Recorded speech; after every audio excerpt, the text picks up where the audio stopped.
জীবনের পথ চলতে চলতে অনেক মানুষের সাথে পরিচিত হয়।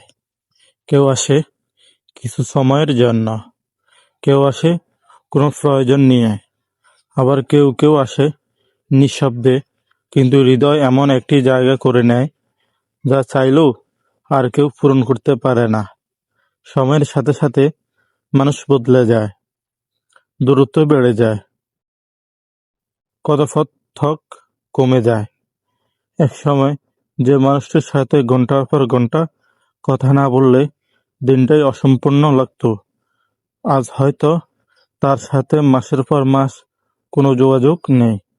তবু কোনো এক শান্ত বিকেলে কোনো পরিচিত গান শুনে কিংবা কোনো পুরনো স্মৃতি চোখের সামনে ভেসে উঠলে হঠাৎ করে মনে পড়ে যায় তাকে।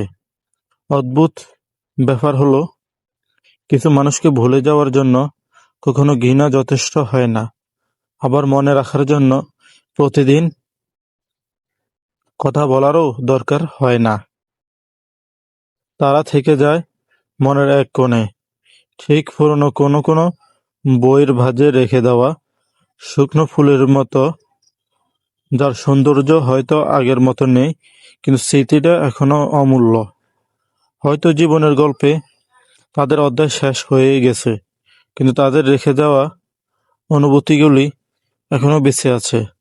তাই কিছু মানুষকে ভোলা যায় না, তারা মানুষ হিসেব নয়, এক টুকরো অনুভূতি হয়ে সারা জীবন হৃদয় থেকে যায়।